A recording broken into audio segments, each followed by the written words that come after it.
Good evening everyone, कैसे हैं आप सब। प्रणाम सर। निभा, हाउ आर यू सर। मैं बहुत बढ़िया हूँ। सुजल सर, आज तो इकोनॉमिक्स की क्लास थी। हाँ, इकोनॉमिक्स की क्लास थी और इकोनॉमिक्स वाली मैम कुछ वजह से, कुछ विशेष कारणों की वजह से वो नहीं आ पाई हैं, तो मतलब आज आपकी क्लास मैं लूँगा, ठीक है। बाकी का प्रणाम। और निभा, बहुत दिनों के बाद आपके दर्शन हुए हैं, ठीक है, तो ठीक है। बाकी का सर, आज तो आप फिल्म के विलन लग रहे हैं। क्या बात कर, अच्छा नहीं लग रहा? अच्छा नहीं लग रहा, या बहुत ज़्यादा अच्छा लग रहा है? क्योंकि विलन ना बहुत दो तरीके के हैं। एक विलन वाली मूवी जो है उसमें सिद्धार्थ मल्होत्रा है ना, विलन होकर भी हीरो होता है, तो वैसा लग रहा हूँ या शक्ति कपूर टाइप का लग रहा हूँ, ये बताओ जल्दी से। हाँ, दो टाइप के विलन होते हैं। हैंडसम लग रहे हैं सर आज। हाँ, मतलब ये दो तरीके के विलन है, एक तो सिद्धार्थ मल्होत्रा टाइप का और एक शक्ति कपूर जी जैसा। तो जल्दी से बताएं कौन सा टाइप का लग रहा हूँ, फिर पढ़ाई कराते हैं। बहुत ज़्यादा हैंडसम लग रहे हैं, ठीक है। बहुत बहुत धन्यवाद Nibha. Sagar, you are looking so smart sir. बस मैं समझ गया, अब आप लोग धो रहे हैं मुझे, अब पढ़ाई करते हैं, ठीक है। करण, थैंक यू सो मच। अब जो हमारा ना टॉपिक रह गया था, हमने रेलवे पढ़ लिया था और हमने क्या पढ़ लिया था, बसेस वाला पढ़ लिया था। थैंक यू सो मच सभी को, थैंक यू सो मच। अंकित, करण, सागर, मैं आप सबकी चैट का ना स्क्रीनशॉट लूँगा और फिर अपने स्टेटस पे लगाऊंगा आज, ठीक है। तो अब पढ़ाई करें, क्योंकि 1 घंटे की क्लास होती है। 1 घंटे की क्लास में क्या होता है ना, फिर टॉपिक बहुत छूट जाता है, बहुत मसला रह जाता है, तो उसको फिर हो नहीं पाता कवर। तो अभी पढ़ लेते हैं, ठीक है। तो हमने क्या किया था, हमने जो रोडवेज था उसको कंप्लीट कर लिया था, ये हो गया था हमारा। हमारा रेलवेज भी कंप्लीट हो गया था, ये भी कंप्लीट हो गया था। अब हमारा क्या बचा है, बस करो बस। Ashutosh, good evening. दीपू सैनी, जहल लग रहे हो सर, आप कितने दिनों बाद भी तो मिले हैं सर। ठीक है, मैं समझ गया, अब कितने दिनों बाद मिले हैं, तो ठीक है, अब इस पर बात करते हैं, बट पहले पढ़ लेते हैं, ठीक है। अब यहाँ पे जो तीसरा टॉपिक है उसको हम पढ़ेंगे, और वो टॉपिक क्या है, वो टॉपिक है आपका एयरवेज। क्या है टॉपिक, एयरवेज। ये टॉपिक आज देखेंगे। इसके बाद हम चौथा टॉपिक देखेंगे, वाटरवेज, ठीक है। ये दोनों टॉपिक अभी हम खत्म करेंगे, इनको अच्छे से पढ़ेंगे। आपकी आईडी बता दो, कौन सी आईडी बताए, आप कितने दिनों बाद बात कर रहे हैं, ठीक है। आईडी सबसे एंड में बताऊंगा, पहले पढ़ लो, ठीक है। अब बहुत ध्यान से पढ़ लो और एंड में बता दूंगा, आईडी वाईडी सब बता दूंगा। पढ़ लेते हैं, ठीक। अच्छा, आप में से एक बच्चा है सत्येंद्र, वो मुझे जो मतलब रास्ते में मिला, उसने मतलब प्रणाम किया, बहुत अच्छे से मतलब किया, बड़ी खुशी हुई कि आप लोग इतनी इज्जत करते हैं। आशुतोष कह रहे हैं इंस्टाग्राम के, ठीक है, एंड में बताऊंगा, ठीक, सबको बताऊंगा, बट अब यहाँ पढ़ लीजिए। अब यहाँ पे हमें एयरपोर्ट्स वगैरह की बात करते हैं, उनकी बातें देखते हैं। सबसे पहली चीज तो एयरपोर्ट्स यहाँ लिखा हुआ है, उससे पहले आपको क्या समझना है, एयरवेज का समझना है। ध्यान देना, अब यहाँ पे फोकस करिए। एयरवेज की बात करते हैं पहले। सर लास्ट टॉपिक कंप्लीट हो गया क्या, उसी की बात कर रहे हैं बेटा, ठीक है।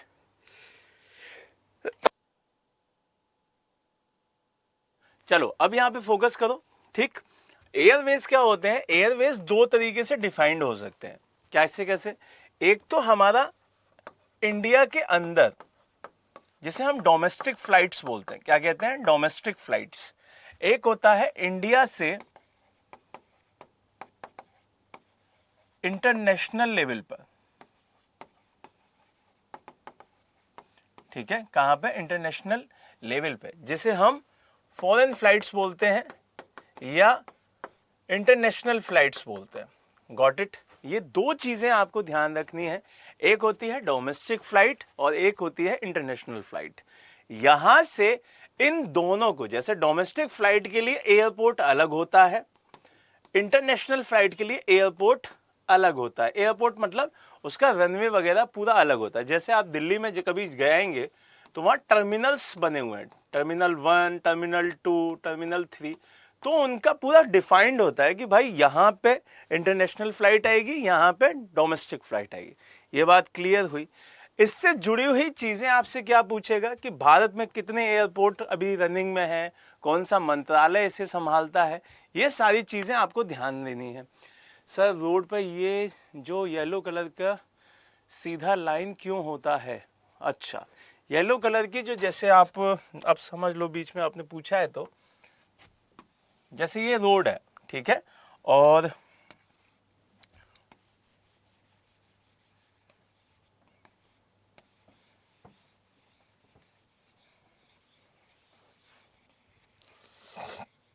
ये रोड मान के चलते हैं, है ना। आपने नोटिस किया होगा, आप जैसे आप पूछ रहे हो कि बीच में येलो येलो लाइंस क्यों होती हैं, यही पूछ रहे हो।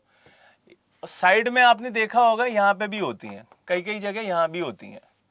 अब वो इसलिए होती हैं क्योंकि कई जगह पर रोड की चौड़ाई ज़्यादा नहीं होती। क्या नहीं होती? रोड की चौड़ाई ज़्यादा नहीं होती, वो हमारी रोड चौड़ी कम होती है। अब जब चौड़ी कम है तो ये इस तरीके से बनाए जाते हैं कि यहाँ पर इस वाले ट्रैक पर एक ट्रक जा सके आगे, और इधर से एक बढ़िया तरीके से बस आ सके।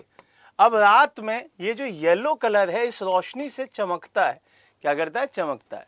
तो ये चीज़ भी आपको ध्यान देनी है। कई कई जगह वाइट भी होती है, येलो भी होती है, वाइट भी होती है, तो उसमें कोई वो नहीं करना है, ठीक है। अब यहाँ पे फोकस कर लो, इसको समझ लो। जब आप इसको देखेंगे तो आपको इनसे सारे के सारे क्वेश्चंस जुड़े होंगे। तो आपको सबसे पहले इसके कुछ डाटा ध्यान देने हैं। डाटा क्या ध्यान देना है कि अभी इंडिया में कितने हवाई जहाज अड्डे हैं हमारे? 148 एयरपोर्ट्स अभी दिखाई देते हैं। कितने एयरपोर्ट्स?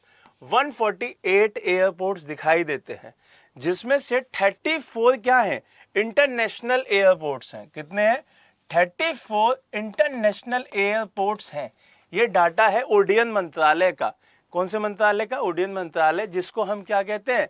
जिसमें हम ये देखते हैं कि जितने भी हमारी ये फ्लाइट्स वगैरह है वो कितनी खपत ले रही हैं, क्या कर रही हैं, ये सारी की सारी विभिन्न।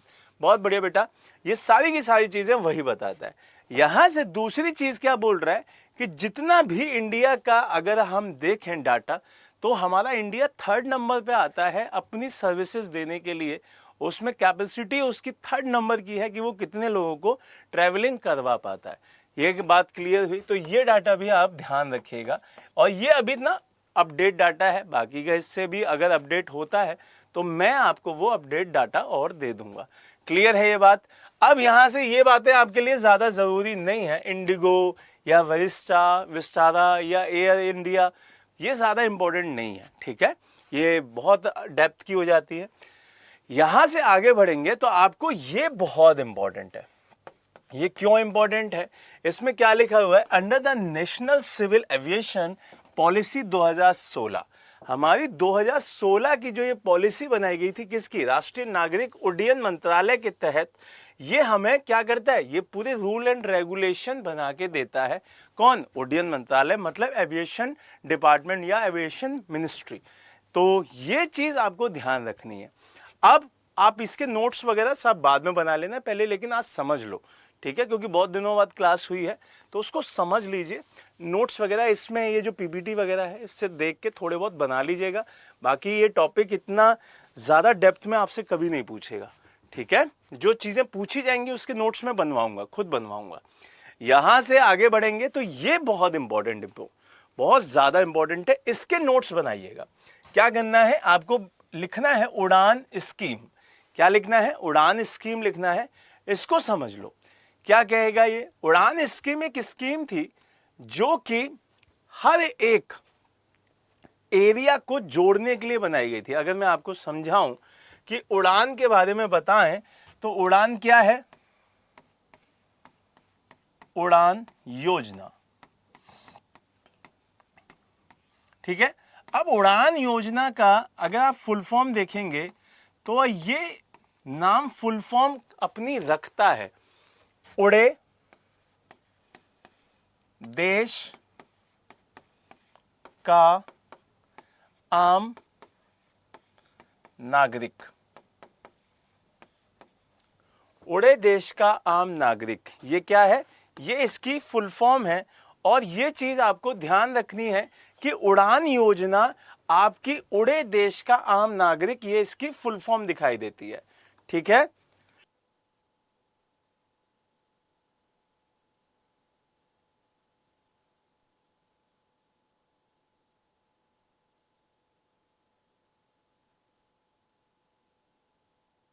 ठीक है, उड़े देश का आम नागरिक। सर जो बीवीआई है उसे हल्का सा कलर कर दीजिए। ठीक है, अच्छा मैं कर दूंगा। ठीक है, Chitraranjan Kumar, good evening sir. Good evening मेरे भाई। उड़े देश का आम नागरिक, ये इसकी क्या है, फुल फॉर्म है।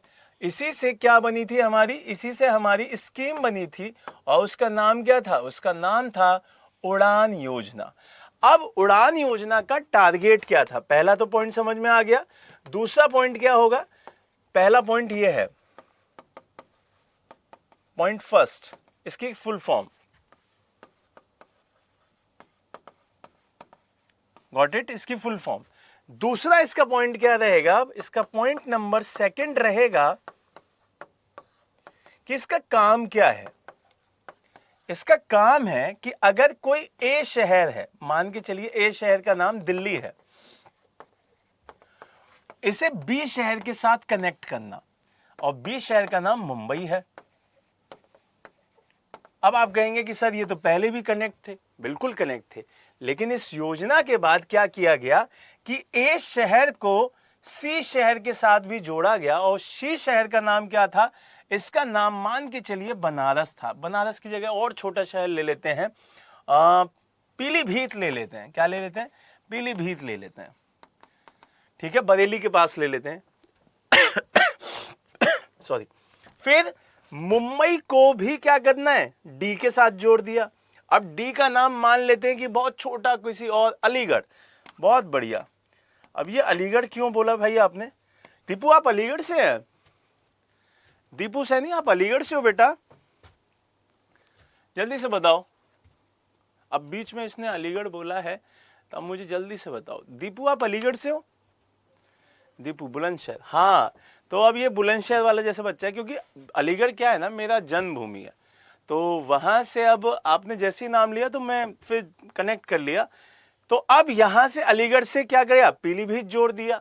ये सारी बातें क्या कर दी, ये सारी बातें ये बताती हैं कि इसका काम है कि आप एक क्षेत्र से दूसरे क्षेत्र को जोड़ रहे हैं, गॉट इट। एक डोमेस्टिक एरिया को दूसरे डोमेस्टिक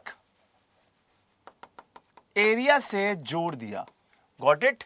एक लोकल एरिया को दूसरे लोकल एरिया से जोड़ दिया। ये बात क्लियर हुई आपकी। तो यहां पर इस योजना का इसलिए लाई गई थी जिससे कि जो आम आदमी है, जैसे हम लोग हैं, वो भी क्या कर सकें, वो भी इस जहाज में बैठकर कहां जा सके, अपने आसमान में उड़ सकें। समझ रहे हैं ये बात। आम आदमियों को याद होगा, आपको एक जमाना बहुत महंगी महंगी फ्लाइट की टिकट हुआ करती थी, 25-25, 15-15 हज़ार से तो ऊपर की हुआ करती थी। आज क्या है, 2,500 रुपये में पूरी फ्लाइट की टिकट आ जाती है। समझ रहे हैं, कोई भी कहीं भी निकल जाता है, 2,000 रुपये में यहाँ से लखनऊ पहुँच जाएंगे आप फ्लाइट से। तो वही चीज़ यहाँ से की गई कि यहाँ से दिल्ली से लखनऊ पहुँचा दिया कितने में, 2,000 रुपये में मात्र। इसीलिए इस पॉइंट को आपको याद रखना है कि जो उड़ान योजना थी उसका मेन टारगेट क्या था, उसका मेन टारगेट ये था कि पहली चीज़ तो एयरलाइंस को सस्ता करना, और दूसरी चीज़ कनेक्टिविटी को बढ़ाना। क्लियर है ये बात। तो अब इसके पॉइंट्स को आपको ध्यान रखना होगा।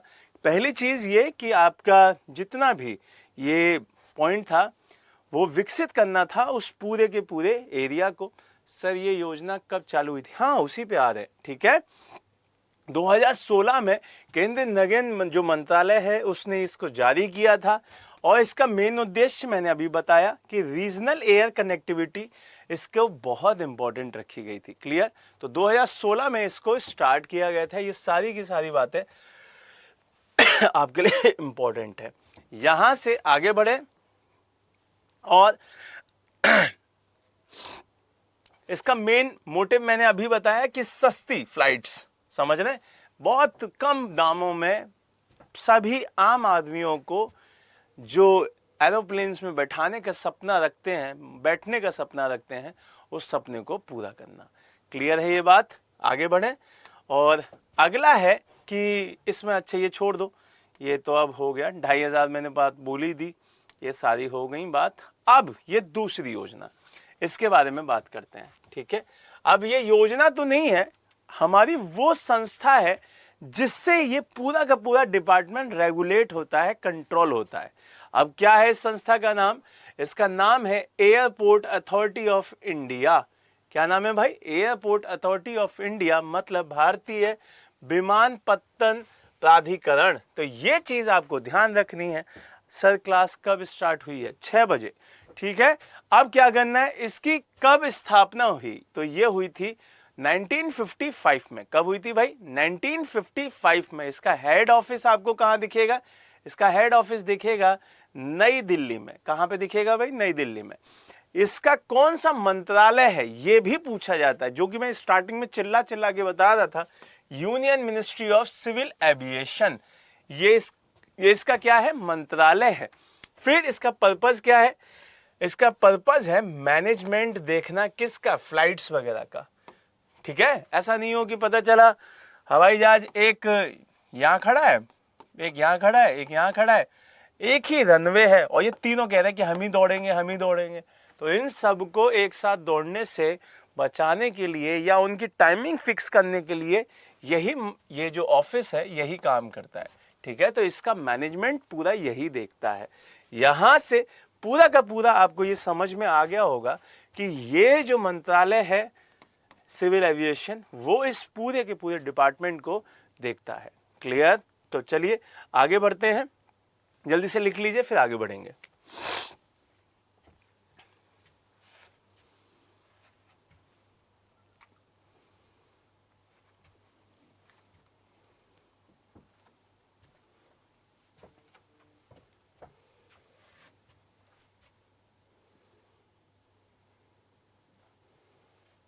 हो जाए तो बताइएगा, जल्दी लिखिए। चलिए आगे बढ़ते हैं। अब हम देखेंगे मोस्ट इंपॉर्टेंट पॉइंट है हमारा बंदरगाह। पूरे इंडिया में ये आपसे बहुत बार पूछा जाएगा। अब इसको समझने के लिए आपको वाटरवेज समझने होंगे। क्या समझने होंगे भाई? वाटरवेज। अब इसके लिए आपको थोड़ी सी चीजें समझाता हूं, यहां पे ध्यान दीजिएगा, जिससे कि आप इनकी सारी चीजों को समझ पाएं। देखो, वाटरवेज का मतलब क्या होता है, पहले तो ये समझ लो। जल मार्ग। अब ये दो तरीके से डिफाइन मेनली किए जा सकते हैं। मान लीजिए कि आप रिवर से दूसरी रिवर को जोड़ रहे हैं और उससे क्या कर रहे हैं? उससे ट्रेड कर रहे हैं। ट्रेड का मतलब व्यापार कर रहे हैं। एक रिवर थी गंगा और एक रिवर थी ब्रह्मपुत्र। आपने नोटिस किया होगा ना, गंगा जब अभी गंगा से बनारस से ब्रह्मपुत्र के लिए एक पूरा का पूरा क्रूज चलाया गया था। तो वो चीज आपको समझ में आई होगी कि वो ट्रेड के लिए तो नहीं था, वो किसके लिए था? पर्यटन के लिए था। लेकिन वो रास्ता यूज करके किसका गया? रिवर्स का गया। मान लेते हैं कि अगर आप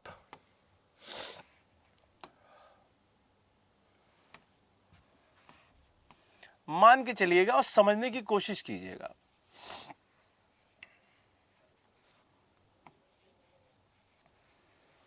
देखिए, गंगा मां यहां से पूरा स्टार्ट हो जाती है, यहां से मान के चलिएगा, यहां से स्टार्ट हो जाती है और ऐसे बहती है। ब्रह्मपुत्र यहां से आ जाती है और ऐसे बहती है। तो अब इस पूरी रिवर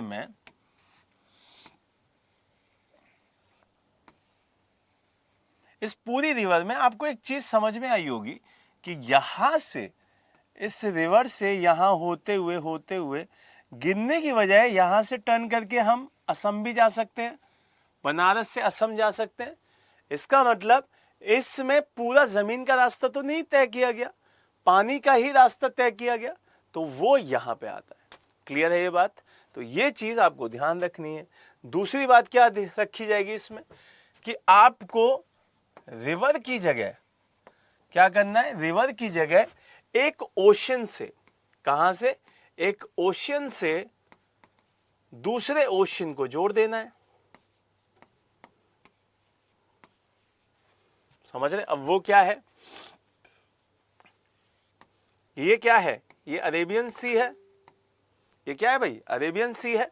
अब यहां से कोई भी ट्रेड करना स्टार्ट किया और कहां चला गया, वो चला गया, इसको थोड़ा छोटा कर देते हैं जिससे आप समझ पाएंगे।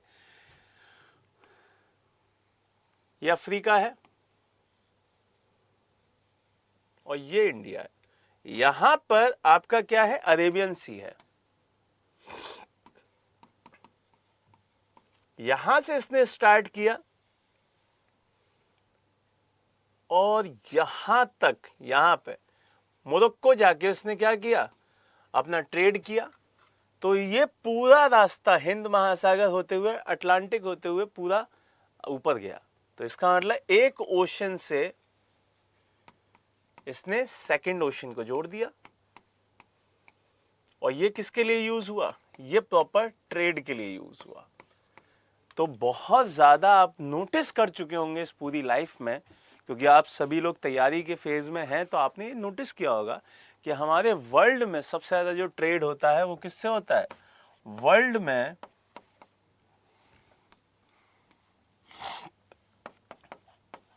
जो ट्रेड दिखाई देता है वो मैक्सिमम वाटरवेज से होता है। समझ रहे हैं ये बात? तो ये चीज आपको ध्यान रखनी है। ये सब कुछ आप समझ गए होंगे। आगे बढ़ते हैं, और आगे बढ़ने से पहले जल्दी से इसको लिख लीजिए, फिर आगे आपको कुछ चीजें समझानी है, क्योंकि डाटा बहुत है, लेकिन उस डाटा बहुत होने से हमें मतलब नहीं है। हमें जो इंपॉर्टेंट काम की चीजें हैं हम उस पर बात करेंगे, उसको बढ़िया से समझाएंगे और आज का टॉपिक खत्म करेंगे। ठीक है? पढ़ाई कैसी, अच्छा एक चीज और, चीजों को ना बढ़िया से समझा करो भाई, है ना? क्योंकि क्या है ना, पेपरों में जो आपको पढ़ाया जा रहा है ना, वहां से बहुत क्वेश्चंस आते हैं, बहुत क्वेश्चंस आते हैं। और कितने लोग रात में संस्कृति पीसीएस वाले चैनल पे क्लासेस लेते हैं? सारे लिया करो, ठीक है? वो सारे लिया करो, वहां से क्वेश्चंस बनते हैं, वहां से बहुत सारी चीजें बनती हैं। आगे बढ़ते हैं, अब यहां से चीजों को समझते हैं। देखिए लिखा हुआ है, क्या चीजें जो बताई हैं वो लिखी हुई हैं। भारत का लगभग 95% जो हमारा व्यापार है वो यहीं से चल रहा होता है। समझे? 95%। Got it? सर पानी तो एक जैसा होता है, तो बाउंड्रीज का पता कैसे चलता है? हाँ, ये भी अच्छा है। देखो 12 नॉटिकल माइल्स आपने सुना होगा, क्या सुना होगा?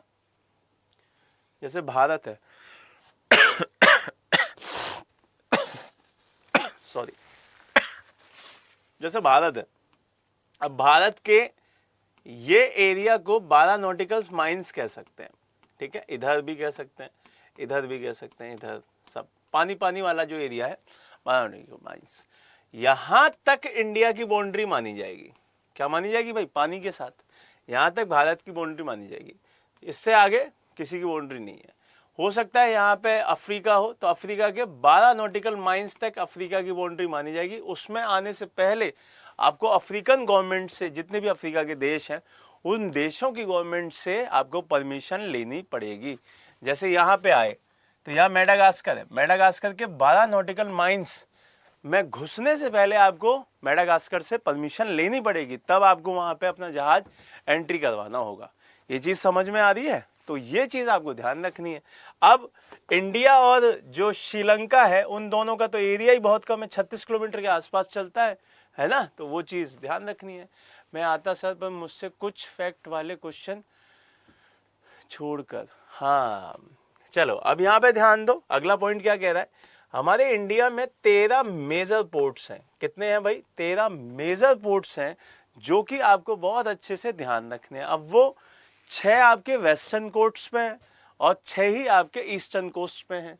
कहीं ये 6 वेस्टर्न पे हो गए, 6 ईस्टर्न पे हो गए 12। एक कहाँ रह गया सर? तो वो एक दिखाई देता है अंडमान एंड निकोबार में। तो 6 आपके पोर्ट वेस्ट कोस्ट पे है और 6 आपके नॉर्थ की जगह ईस्ट में है। तो ये चीज आपको ध्यान रखनी है। क्लियर है? और एक आपका कहाँ है? एक है अंडमान एंड निकोबार में, पोर्ट ब्लेयर पे। ठीक है, तो ये चीज आपको ध्यान रखनी है और ये बहुत इंपॉर्टेंट है आपके लिए कि कौन कौन से पोर्ट वहां पे दिखाई देते हैं। तो अभी मैं आपको फोटो के थ्रू उसको बताऊंगा, बट आपको ये लिख लेना है। मैप बना लीजिए एक थोड़ा सा।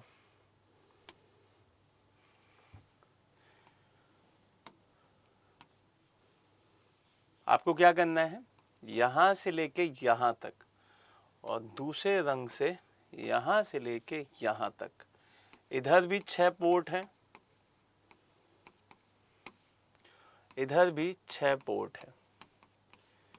क्लियर? तो ये चीज आपको ध्यान रखनी है। एक यहां पे है अंडमान एंड निकोबार में, होते ही नहीं। ठीक है, कोई बात नहीं, यहां पे ध्यान दो, अब हो जाएंगे। चलो उनको समझते हैं और वो कौन कौन से हैं ये बात। अच्छा, इस पिक में आपको तो नहीं दिखाई दे रहे होंगे, मैं आपको एक बढ़िया सी पिक दिखाता हूँ। ये यहाँ पे आपको दिख जाएंगे। यहाँ पे समझिएगा, वो डाटा आपको पीडीएफ में अच्छे से समझ में आएगा, यहाँ पे ब्लर हो जाएगा। यहाँ पे हम लिखना स्टार्ट करेंगे, उनकी लोकेशन जानेंगे। तो हेडलाइन क्या डालनी है? हेडलाइन रखनी है important ports of India. Important ports of India, और कितने हैं? 13। ठीक है, इंपॉर्टेंट पोर्ट्स ऑफ इंडिया। पहला हम यहां से स्टार्ट करेंगे, गुजरात से। कहां से स्टार्ट करेंगे भाई? गुजरात से। तो गुजरात में आता है पहला कांडला। कौन सा आता है भाई? कांडला।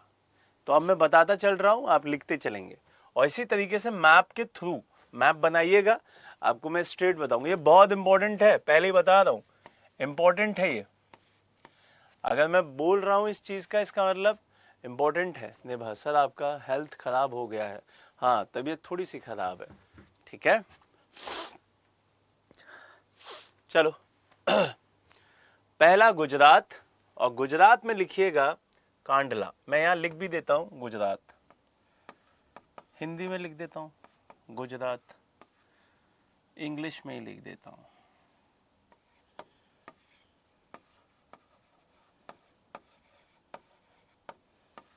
ये गुजरात में है। ठीक है, फिर उसके बाद आगे बढ़ेंगे तो फिर हम महाराष्ट्र में पहुंचेंगे, जो कि है आपका मुंबई पोर्ट। कौन सा है भाई? मुंबई पोर्ट। इसीलिए आपने पिक्चरों में देखा भी होगा। सर आपकी नोज आ रही है। हाँ भाई, बहुत जुकाम हो रहा है। ठीक है, दूसरा आपका हो गया कौन सा? मुंबई पोर्ट। तीसरा जवाहरलाल नेहरू पोर्ट। ठीक है, उससे आगे बढ़ेंगे तो कर्नाटक में आइए, और ये बॉर्डर पे दिखेगा आपका एकदम मोरमुगाओ। ठीक है, ये हो गया चौथा। फिर उसके बाद आगे बढ़ेंगे तो मंगलौर में दिखाई देता है, तो उस जगह है न्यू मोरमुगाओ। फिर केरल में आ जाइए, और केरल में आपने ये बहुत बार सुना भी होगा, कोच्चि पोर्ट, मोस्ट इंपॉर्टेंट। ये कहां पे है? केरल में है। कहां पे है भाई? केरल।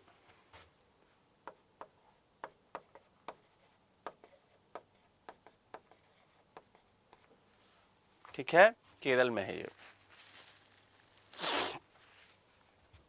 आगे बढ़ते हैं।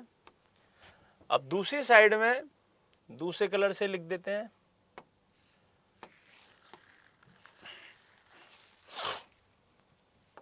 तमिलनाडु में है तूतीकोरन। ठीक है, कौन सा है ये? तूतीकोरन। और ये 7वें नंबर का होगा, ये तमिल में है।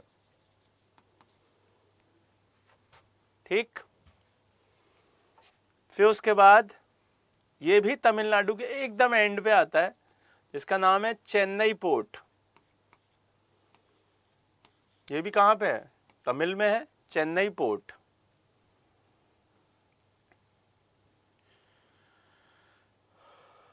फिर उसके बाद आंध्रा में है एन्नोर पोर्ट, आंध्र प्रदेश, एन्नोर पोर्ट।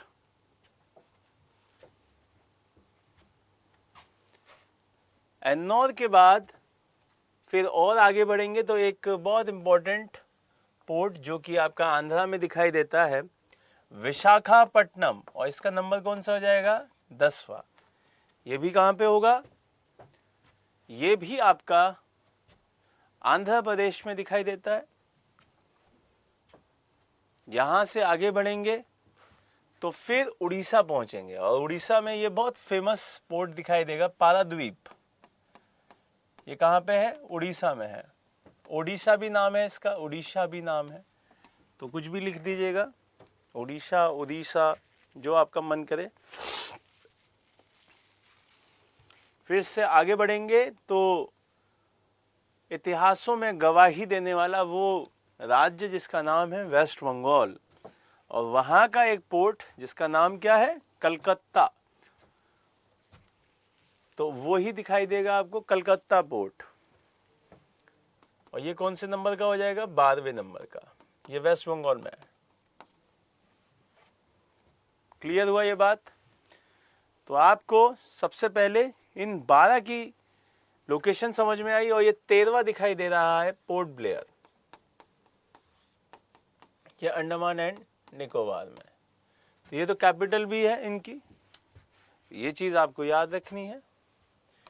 चलिए अब इसको रिवाइज कर लेते हैं, क्योंकि ये इंपॉर्टेंट है, बार बार बोल रहा हूं, यहाँ से क्वेश्चन आते हैं, ये भी बोल रहा हूं, तो अच्छे से इसको रिवाइज करिएगा, अच्छे से इसको समझिएगा।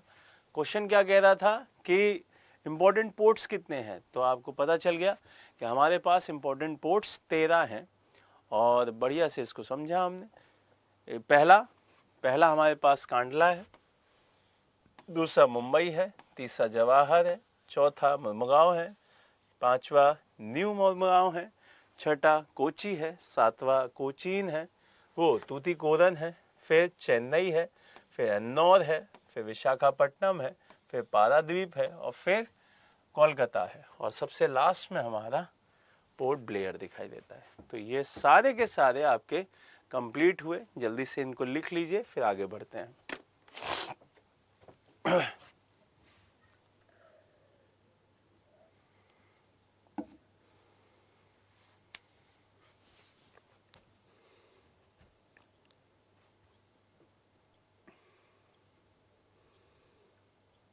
सर तिब्बत के ऊपर से कोई भी एरोप्लेन नहीं जाता है क्या? कौन बोल रहा है ये? Vijayapuram new name, Vijayapuram new name. अच्छा, पोर्ट ब्लेयर का। अच्छा, मैं सोच रहा हूँ विजयपुरम किसका नया नेम है। हाँ, विजयपुरम,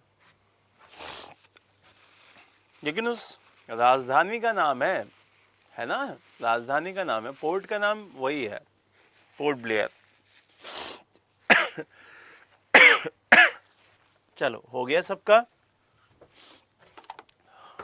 जल्दी से बताओ, सभी का हो गया?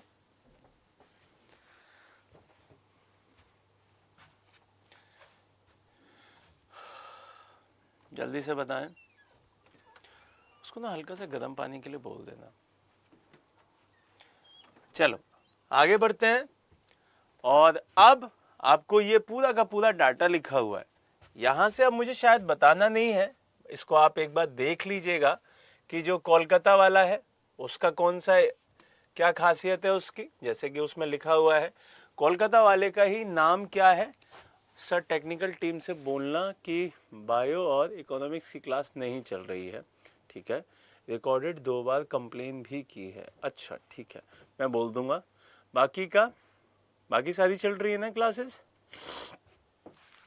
ठीक है। अब समझिए, कोलकाता बंदरगाह का क्या है कि उसी का नाम श्यामा प्रसाद मुखर्जी है। अब आपसे पूछा जाएगा कि श्यामा प्रसाद मुखर्जी पोर्ट कहाँ पे है, तो आपका आंसर क्या आना चाहिए? कोलकाता आना चाहिए। क्यों? क्योंकि ये इसका वाइज नेम है, दूसरा नाम है, ठीक है। अब ये भारत का एकमात्र नदी तटीय प्रमुख बंदरगाह है। ये चीज़ भी याद रखनी है कि ये नदी के ऊपर है सर, कोई भी क्लास डाउनलोड वाला भी नहीं चलता है। अच्छा, ये जीएस में नहीं चल रहा है या सारे सब्जेक्ट्स में नहीं चल रहा है? Thank you.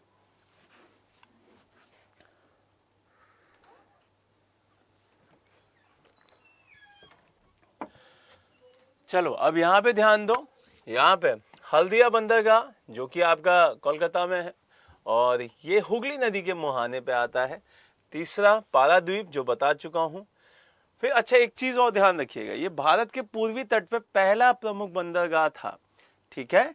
फिर न्यू मंगलौर कर्नाटक में बताया, विशाखापट्टनम ये बता दिया। ये भारत का सबसे गहरा स्थल रुद्ध जो लैंडलॉक होता है ना वो है, ठीक है। हाँ वही पी रहा हूँ, है ना। फिर नवाशोवा जिसका नाम जवाहरलाल नेहरू है, उसका नाम आपको ध्यान रखना है। फिर यहाँ से ये डाटा सुनते चलना भाई, और ये डाटा लिख भी लेना। चेन्नई आपके बारे में सबसे पुराना, सबसे बृहद यही दिखाई देता है। बृहद का मतलब होता है बड़ा, ठीक है। तो बच्चे क्या कह रहे हैं, पहले इंटरनेट को ऑन करके चलाओ, फिर चलाने के बाद इंटरनेट बंद कर दो। अरे बाप रे बाप, अलग ही ज्ञान है, ठीक है। अब ध्यान दो, कांडला जिसको हम दीनदयाल बंदरगाह भी कहते हैं, तो आपसे पूछा जाएगा कि कांडला का दूसरा नाम क्या है, तो ये इंपॉर्टेंट है, दीनदयाल बंदरगाह। फिर यहाँ से मुरुमुगांव जो कि मैंने बताया आपका कर्नाटका और उसके बॉर्डर पे दिखाई दे रहा होता है। फिर पोर्ट ब्लेयर जो कि आपका सबसे छोटा बंदरगाह दिखाई देगा, ये इंपॉर्टेंट है, ठीक है। इंपॉर्टेंट लाइन है, तो मैं बार बार अगर बोलूँ कि इंपॉर्टेंट है तो फिर ध्यान दीजिएगा। फिर यहाँ से आगे चलेंगे तो आपको दिखेगा कोच्चि बंदरगाह। तो इसे क्या कहते हैं, इसे नेचुरल वे कहा जाता है, और ये चाय कॉफ़ी मसाले वगैरह यहाँ पे काफ़ी दिखाई देते हैं। चेन्नई बंदरगाह जो कि आपका कहाँ दिखेगा, वो ईस्टर्न घाट पे दिखाई दे रहा होगा। फिर तूतीकोरन ये भी तमिलनाडु में है, और इसका नाम चेंज करके क्या कर दिया गया है, चिदम्बरम, जो चिदम्बरनार बंदरगाह कर दिया गया। चिदम्बरम जी वहीं के हैं ना, तो ये चीज़ आपको ध्यान रखनी है, ठीक है। तो ये चीज़ आपके लिए ध्यान रखना है भाई। डाउनलोड करके भी इंटरनेट ही यूज़ करना पड़े तो डाउनलोड करने का क्या फ़ायदा जस्ट स्टार्ट करने के लिए। अब यहाँ पे ध्यान दे लो बेटा, ये तो सब कर ही लोगे आप लोग, ये नहीं मिलेगा फिर, ठीक है। जब आप खुद बोल रहे हो कि लोड नहीं हो रही, डाउनलोड नहीं हो रही, तो लाइव भी नहीं पढ़ रहे आप, क्यों? ऐसा नहीं करना है, दूसरों को तो पढ़ने दो, ठीक है। एन्नौर तमिलनाडु भारत का पहला कॉर्पोरेट, मोस्ट इंपॉर्टेंट। ये एन्नौर जो आपको पोर्ट दिखाई देगा वो इंडिया का पहला कॉर्पोरेट बंदरगाह है, पहला इंडिया का कॉर्पोरेट पोर्ट है। क्लियर है ये बात? तो ये चीज इसको जल्दी से लिख लीजिए, फिर आगे बढ़ते हैं।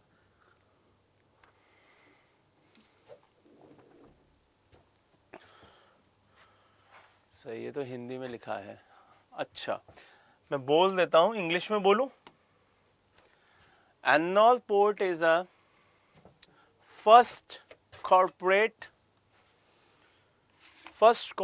पोर्ट ऑफ इंडिया, ठीक है। बाकी का जिसका भी बोलेंगे बोल दूंगा, हाँ।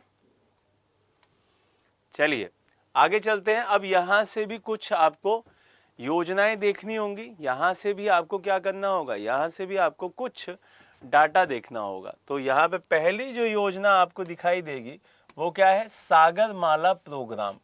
क्या है भाई, सागर माला प्रोग्राम।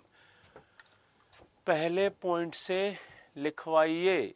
अच्छा, पढ़ाई प्रसाद जैसा होता है, मतलब बार बार नहीं मिलता है, ये भी बढ़िया बात है, ठीक है।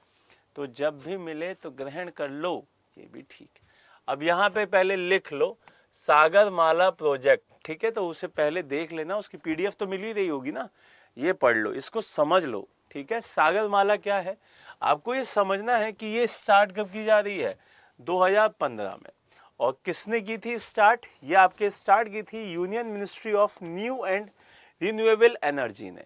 अब इसका क्या मोटिव था, एम क्या था, ये चीज बहुत इंपॉर्टेंट है। तो ऑब्जेक्टिव का ही मतलब क्या होता है, एम होता है कि वो क्या एम लेके स्टार्ट की गई थी। तो ये बहुत इंपॉर्टेंट है कि जैसे हमने ये देखा, ये क्या है, ये भारत का पोर्ट एरिया है। क्या है ये, पोर्ट एरिया है। यहाँ पे सारा का सारे जितने भी इंपॉर्टेंट पोर्ट होंगे वो इसी एरिया में होंगे। तो इन सभी पोर्ट्स को एक दूसरे के साथ क्या करना, मिला देना, कि यहाँ की चीज़ यहाँ भी आ जाए, यहाँ की चीज़ यहाँ भी आ जाए। तो यही इसका मेन मोटिव था। और इसमें दिया हुआ था कि 7,500 किलोमीटर की जो इंडिया की कोस्ट है, उस पर जितने भी पोर्ट आएंगे उनके इंफ्रास्ट्रक्चर को हम क्या करेंगे, बढ़ाएंगे। Got it. तो जितने भी इस पोर्ट पर मतलब जिस कोस्ट पर मतलब पोर्ट आएंगे, बंदरगाह आएंगे, उनका डेवलपमेंट करना है पहले तो हमें, और फिर उनकी कनेक्टिविटी एक दूसरे से बढ़ा देनी है। तो ये चीज़ आपको समझ में आ गई होगी कि मैं क्या कहना चाह रहा हूँ। मतलब ये हमारा इंडिया, यहाँ पे एक अभी बताया मैंने पोर्ट है, यहाँ पोर्ट है, यहाँ पोर्ट है, यहाँ पोर्ट, यहाँ पोर्ट, और एक ये मान लीजिए, एक ये 2 3 4 5 6, ठीक है। इसको यहाँ से मिलाइए, इसको यहाँ से मिलाइए, इसको यहाँ से मिलाइए, इसको यहाँ से, इसको यहाँ से, इसको यहाँ, यहाँ, यहाँ, यहाँ, यहाँ, इन सबको एक दूसरे के साथ मिला लीजिए, ठीक है। सर क्लास के जस्ट बाद पीडीएफ प्रोवाइड कर दीजिएगा, हाँ मैं बोल दूंगा, ठीक है। तो ये चीज आपको ध्यान रखनी है। पहले तो पोर्ट को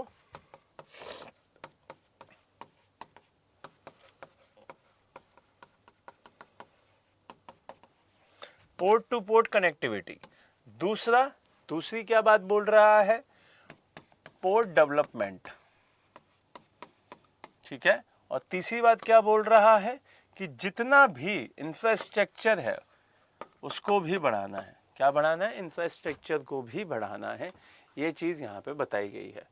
चलिए आगे चलते हैं और देखते हैं कि ये क्या दूसरी चीज़ लेके आए हैं। दूसरी चीज़ में ये बताया गया कि हमें भारत प्रवाह पहल एक स्कीम चलाई गई। क्या चलाई गई भाई, भारत प्रवाह इनिशिएटिव। अब ये क्या कब स्टार्ट किया गया, 2023 में, मतलब पिछले साल।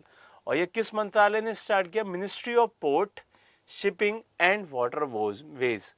अब इसका क्या उद्देश्य है, इसकी क्या मतलब एम था, इसका एम रखा गया कि लिटरेचर, संवाद और संचार के माध्यम से जन साधारण के रोजमर्रा की जीवन में नदियों, बंदरगाह, नौवहन, इनको प्रदर्शित करना। मतलब जो मैंने स्टार्टिंग में बोला था कि गंगा से जो हमने जोड़ा था क्या, ब्रह्मपुत्र को, तो उसमें क्या किया था हमने, बहुत सारी चीज़ जोड़ी थी। तो इनका ऑब्जेक्टिव क्या है कि जितनी भी रिवर पोर्ट्स हैं उनको एक दूसरे के साथ जोड़ना और अपनी जितनी भी वार्ताएं हैं, जितनी भी साहित्य है, लिटरेचर है, उनमें उनके बारे में बताना। क्लियर है ये बात। तो ये चीज़ आपको ध्यान रखनी है, इन दोनों चीज़ों के बारे में ध्यान रखना है। क्लियर है ये बात। अब कुछ वाटर वेज हैं जो कि आपके लिए बहुत इंपॉर्टेंट है। अच्छा, इसको लिखना होगा आप लोगों को, जल्दी से लिख लीजिए इसके बारे में। फिर कुछ वाटर वेज हैं जो कि इम्पॉर्टेंट हैं, उनको आज पढ़ेंगे और फिर आज का टॉपिक ख़त्म करेंगे और ये पूरा टॉपिक हमारा ख़त्म हो जाएगा फिर आज।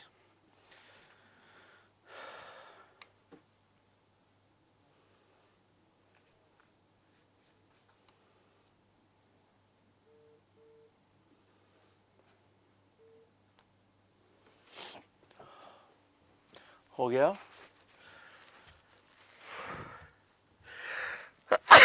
सॉरी।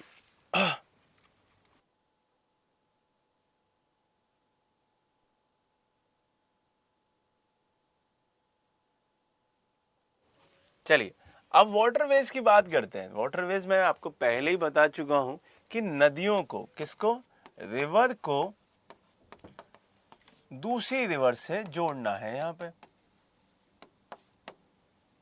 ठीक है। रिवर्स कनेक्टिविटी करनी है।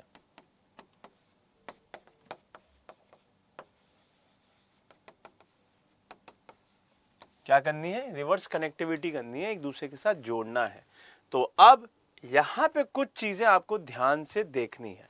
वो क्या है? ये सब आपको मतलब जो डाटा है वो सब आपको वैसे ही मिल जाएगा, लेकिन आपको क्या करना है कि नहर, नदियां और खाड़ियां, इन सबको एक साथ जोड़ने की ही बात यहाँ पे रखी गई है। क्या सर आपकी तबीयत ठीक नहीं है? हाँ बेटा, थोड़ी सी ठीक नहीं है, बाकी का अब काम है, क्योंकि मैम थी नहीं तो मुझे फिर क्लास पढ़ानी थी, तो फिर मुझे पढ़ानी पड़ी, है ना। बट कोई बात नहीं, अब 5-10 मिनट की क्लास और है, बढ़िया से पढ़ते हैं, बढ़िया से समझते हैं इसको। यहाँ से आप देखेंगे तो आपको बहुत सारा डाटा दिखेगा कि 3700 किलोमीटर का एरिया है, उसमें पूरा देखते हैं। ये सब चीज़ें आपको थोड़ा सा परेशान कर सकती हैं, लेकिन आपको जो मैं अब दिखा रहा हूँ वही आपके लिए सबसे ज़्यादा इम्पोर्टेंट है। अब इसमें मैंने आपको क्या बताया है? इसमें मैंने आपको 13 वाटरवेज बताए हैं। क्या बताए हैं? 13 आपको जल मार्ग बताए हैं, जो कि आपके लिए मोस्ट इंपॉर्टेंट है। क्लियर है ये बात? अब आपको मैं लाइन करता जाऊंगा और जिस पर करूं वो सबसे ज्यादा अच्छे से पढ़ेंगे। आप ज्योग्राफी के बेस्ट टीचर हैं sir, really thank you so much, thank you so much. ठीक है, तो अब यहां से थोड़ी सी चीजें समझते हैं, बढ़िया से चीजें समझते हैं, उसको जानेंगे। देखो, सबसे पहले है नेशनल वाटरवे फर्स्ट। ध्यान से करना, 5 ही बताऊंगा, 5 में से कोई ना कोई फंस जाएगा आपका पेपर में। क्या बोल रहा है? National waterways first. पॉइंट किया, ठीक है, यहां तक ले गए। तो जब यहां तक ले गए, इसी को मैं क्या बोल रहा हूं? नेशनल वाटरवे फर्स्ट बोल रहा हूं। ये कहां से शुरू होता है? भागीरथी वाला एरिया दिख रहा होगा आपको। तो भागीरथी से हुगली तक जाता है। कहां तक जाता है? हुगली तक जाता है। और हल्दिया भी आपको एरिया जुड़ रहा होगा। तो यहां से इसको टर्न कर दो, ये क्लियर। अब इसकी कनेक्टिविटी दूसरे से करेंगे, तो उसका रंग चेंज कर देता हूं, ठीक है। इसको कनेक्ट दूसरे से करूंगा। अभी लाल कलर वाला देखना, यहां पर हल्दिया, हल्दिया से पूरा का पूरा एरिया गए भागीरथी तक का, तो ये वाला एरिया दिखाई देता है। पहले ना ये हल्दिया से इलाहाबाद तक का था। गंगा नदी कहाँ पे है? इलाहाबाद में है। तो ये पहले हल्दिया से, यहां से लेके यहीं तक का था, लेकिन अब इसको और आगे बढ़ा दिया है, इसको भागीरथी तक का कर दिया है। तो अब ये भागीरथी से कहां तक है? ये अब भागीरथी से हल्दिया तक है। तो आपसे जब पूछा जाएगा नेशनल वाटरवे फर्स्ट, तो वो गंगा नदी पे है, भागीरथी के साथ हुगली नदी तक जाता है, और ये हल्दिया इलाहाबाद के नाम से फेमस है। किस नाम से फेमस है भाई? हल्दिया इलाहाबाद वाटरवे के नाम से फेमस है। और ये 1620 किलोमीटर का है। कितने किलोमीटर का है? 1620, 1620 किलोमीटर का है। दूसरे वाटरवे पे चलते हैं भाई। दूसरा वाटरवे क्या कह रहा है? देखो, दूसरा वाटरवे कहाँ पे है? आपको दिखाई देगा ब्रह्मपुत्र रिवर पे। कहाँ पे? ब्रह्मपुत्र रिवर पे। और ये वाला जो जोन है यहाँ पे, अब ये जगह पड़ती है सदिया। क्या नाम है इसका? सदिया। और ये जगह जो पड़ती है उसका नाम है धुबरी। तो सदिया से लेके धुबरी तक ये पूरा का पूरा वाटरवेज दिखाई देता है। और ये बहुत इंपॉर्टेंट है, आपको याद रखना है किस नदी पे है भाई? ब्रह्मपुत्र रिवर पे है। तो national waterway second Brahmaputra river पे है। और कौन सी जगह पे है? सदिया से लेके धुबरी तक है। तो इसकी जो लंबाई है वो 891 किलोमीटर है, 891 किलोमीटर्स की है। क्लियर है ये बात? तो ये चीज़ भी आपको ध्यान रखनी है, बहुत ही ज़्यादा इम्पोर्टेंट है। क्लियर हुई ये बात? यहाँ पे मैं आपको 2 बता चुका हूँ। 2 के बाद अब जो नेशनल वाटरवे 4 दिखाई देगा वो कृष्णा रिवर पे है। कहाँ पे है? कृष्णा रिवर पे है। और ये दिखाई दे रहा होगा आपको, ये जोन, ठीक है। तो ये कृष्णा रिवर पे है। और मुक्तियाला से विजयवाड़ा तक दिखाई देता है। कहाँ से? मुक्तिवाड़ा, ये आपको दिख रहा होगा, मुक्तियाला और विजयवाड़ा, ये पूरा एरिया जोड़ दिया गया है। और यहीं पे ये पूरा वाटरवे दिखाई देता है। क्लियर है ये बात? तो ये चीज़ आपको ध्यान रखनी है। ये चीज़ बहुत इंपॉर्टेंट है, इनकी लोकेशन देखते रहना।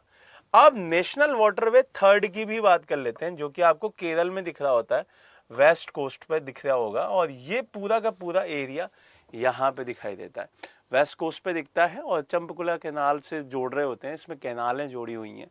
अब इसकी पूरी डिटेलिंग आपको यहाँ दे रखी है, यहाँ पे पूरी डिटेलिंग दे रखी है कि national waterway first, second, third.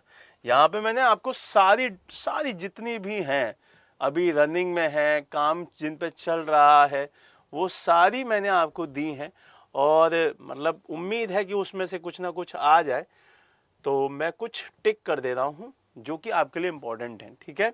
जैसे national waterway first Ganga Bhagirathi वाला, ये हल्दिया से इलाहाबाद है। फिर दूसरा सदिया से धुबरी है। तीसरा कोल्लम से कुट्टमपुरम दिखाई देता है। फिर चौथा आपको दिखाई देगा राजमुंद्री से कादीमुंद्रा तक दिखाई देता है, इंपॉर्टेंट है ये, ठीक है। पांचवा कोलकाता से धर्मा तक दिखाई देता है।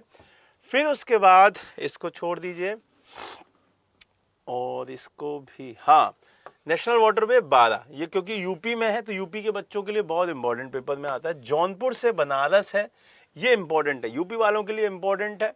फिर दूसरा आपको यहाँ से आगे बढ़ेंगे, और ये नेशनल वाटरवे 15 फरक्का से जयंतीपुर है। यहाँ से और आगे बढ़िए, यहाँ से आप आगे आएंगे तो Barak river, national waterway 21 Barak river पे सिद्धहस्त से भगांव तक है, असम में आता है। ये पूरा का पूरा बहुत इंपॉर्टेंट है। नेशनल वाटरवे 23 बहुत इंपॉर्टेंट है, अपर गंगा रिवर पटना से भागलपुर तक है, बहुत बार पूछा गया, बहुत बार।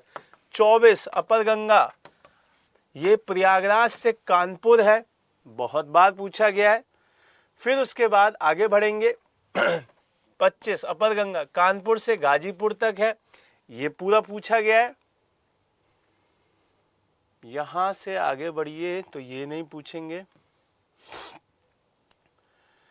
हाँ, ये मैंने आपको सारी की सारी लिस्ट पहले ही बता दी है, और इसमें आपको परेशान होने की ज़रूरत नहीं है। ये जितने भी इम्पोर्टेंट थे 13, वो मैंने इस पूरी लिस्ट में रखा है, ठीक है।